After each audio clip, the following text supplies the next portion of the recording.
અમે 10 વાગ્યા ને મમ્મી તો આપણે ચાલી પણ આવ્યા, ચાય પાણી પણ પી લીધા, મેં માથામાં તેલ પણ નાખી લીધું મમ્મી. અને આજે આપણો દિવસ હોય એટલે એવડે જીવરતનું વ્રત છે મમ્મી. આજે આપણે શું વિચાર છે, આપણે શું બનાવવાના છીએ કયો? આજે કંઈક નવું બનાવતું ને છોકરાઓ માટે, નહીં કંઈક થોડુંક સરખું, એટલે છોકરાઓ ફાઇન રીતના જમે. કોણ કોણ દિવાસોને આજે એવરેજ જીવરતનું વ્રત કરે છે જરૂરથી કહેજો. મેં ને મમ્મીએ તો કર્યું જ નહીં મમ્મી. અમે દર વર્ષે એ વ્રત કરીએ આપણે, અને હોળીનું વ્રત કરીએ, સાતમનું કરીએ.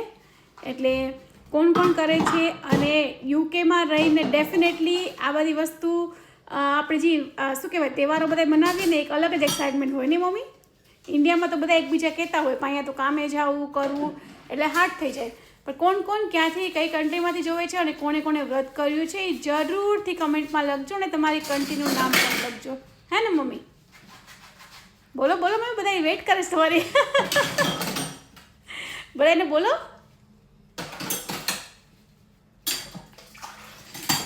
મમ્મી બહુ શરમાય છે. મમ્મીને કહું તમે બોલો, મમ્મી કે ના હું ન બોલી શકું. એટલે ચાલો એની મમ્મીની વાત હું બોલી જાઉં છું એટલું બધું. ઓકે, એટલે ક્યાંથી ને કઈ કન્ટ્રીમાંથી જોવો છો એ કહેજો. ઓકે ચાલો, જય શ્રી કૃષ્ણ, બાય.